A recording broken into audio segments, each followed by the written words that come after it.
முடியாது, தண்ணி இல்லை அப்படின்னு. மாண்புமிகு பேரவைத் தலைவர் அவர்களே, காவிரி விவகாரத்தில் எதிர்கட்சி சில விவரங்களை கேட்டிருக்கிறாங்க. காவிரி நமக்கு உயிர் ஆதாரம், நம்மளோட உணர்வு ரீதியான ஒன்று. அதனால் அதை வச்சு அரசியல் பண்ணுற எண்ணம் துளி கூட நம்ம அரசுக்கு இல்லை.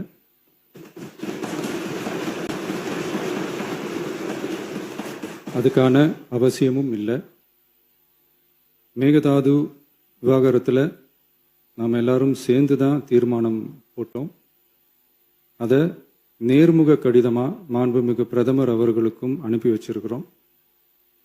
அதோடு நாம் அப்படியே இருந்துடல. ராஜ்யசபாவில் ஒன்றிய ஜல் சக்தி துறை இணை அமைச்சர் மேகதாது அணை பற்றி முழு விவரங்களை குறிப்பிடலைன்னு தெரிஞ்சதும் காவிரி நடுவர் மன்றத்தின் இறுதி தீர்ப்பு மற்றும் மாண்புமிகு சுப்ரீம் கோர்ட் தீர்ப்பு சம்பந்தமான விதிகள் மற்றும் பத்திகளை கோட் பண்ணி மேகதாது திட்டத்துக்கு எந்த விதமான சட்டபூர்வமான அனுமதியோ நிர்வாக அனுமதியோ வழங்கக்கூடாதுன்னு மாண்புமிகு பிரதமர் அவர்களுக்கு அடுத்த நாளே நேர்முக கடிதம் எழுதினோம். காவிரி நதிநீர் பங்கீட்லேயும் சரி, மேகதாது அணை கட்டுற முயற்சிகளை தடுக்கிறதுலையும் சரி, தமிழ்நாட்டோட உரிமையை நம்ம அரசு கொஞ்சம் கூட விட்டு தரவே தராது.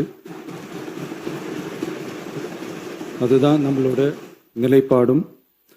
அதே நேரத்தில் கர்நாடகாவில் சில அணைகள் கட்ட ஆரம்பித்ததை பற்றியும் இதே அவையில் 1969 ஒரு விவாதம் நடந்திருக்கு. அப்போது நீர்வளத்துறை அமைச்சராக இருந்தது யார்? அப்போ அணை கட்ட விட்டது ஏன்னு கேட்டு அந்த மாதிரி சீப் பாலிடிக்ஸ்லாம் நான் பண்ண விரும்பலை.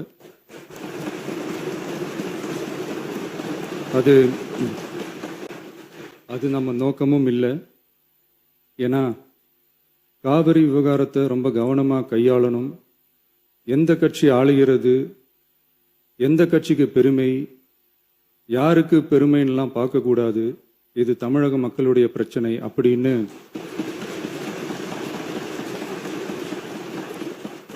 அப்ப இருந்த எதிர்கட்சி தலைவர் திரு கருத்திருமன் அவர்கள் சொன்னதை இந்த சபையில் சொல்ல விரும்புகிறேன். காவிரி பிரச்சனையில் சம்பந்தப்பட்ட 2 மாநிலங்களும் ஒன்றிய அரசும் உட்கார்ந்து முடிவெடுக்கணும்னு 1969 இந்த சபையில் பேசியிருக்கிறாங்க. அதுக்கப்புறம் நிலைமை வேறு மாதிரியெல்லாம் போயிடுச்சுன்னும் நம்ம எல்லாருக்குமே தெரிஞ்சது தான். சட்டப்படி இந்த பிரச்சனையை அணுகிறதுல நாம் உறுதியாக இருக்கிறோம், அதில் மாற்றமே இல்லை. இருந்தாலும் ஒரு அட்டெம்ப்ட் எடுத்து பார்க்கலாம்னு தோணுனது தான் அந்த பெங்களூர் விசிட். அப்படி ஒரு விசிட் பற்றி ஃபஸ்ட்டு யோசித்து கேட்டதும் நான் தான். நாம் பெங்களூர் போக நினச்சதை பற்றி பல ஒப்பீனியன்ஸ் வந்துச்சு. நாம் போக நினச்சதுக்கு காரணம், ஒருவேளை இந்த பிரச்சனை தீர்க்கறதுக்கான ஒரு பாசிட்டிவ் சைன் கிடைச்சா நல்லா இருக்குமேன்னு ஒரு எண்ணத்தில் தான். இன்றைய காலத்தில் பகை நாடுகளை பேசி தீர்க்க பார்க்குறாங்க. பக்கத்து மாநிலத்தோட பேசி பார்த்தா என்னன்னு நினச்சேன்.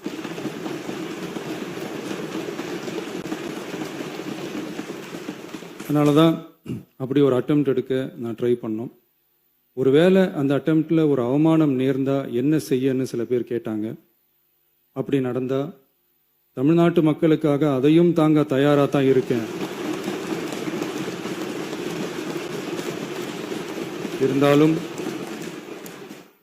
இருந்தாலும் நம்ம மேலே அன்பு காட்டின அத்தனை பேருக்கும் என்னோட நன்றிகள். இந்த காவிரி விவகாரம் பற்றி மாண்புமிகு நீர்வளத்துறை அமைச்சர் அவர்கள் உரிய விளக்கம் அளிப்பார். அதே மாதிரி காவிரி பிரச்சனையால் பாதிக்கப்பட்ட விவசாயிகளுக்கான அந்த இன்சூரன்ஸ் பிரீமியம் அரசே கட்டுறதை பற்றி கேட்டிருந்தாங்க. அதுக்கான விரிவான பதிலை மாண்புமிகு விவசாய அமைச்சர் அவர்கள் தருவார். அப்புறம் இந்த குறுவை சாகுபடிக்கு அந்த நிவாரண தொகுப்பு பற்றி எதிர்கட்சியிலேருந்து கேட்டிருந்தாங்க.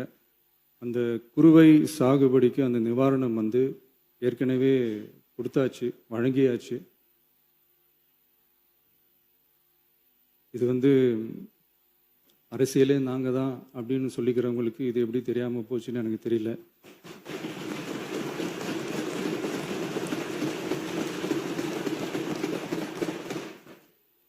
முன்ன பின்ன பேப்பர் படிச்சிருந்தா நாட்டில் என்ன நடக்குதுன்னு தெரிஞ்சிருக்கும்.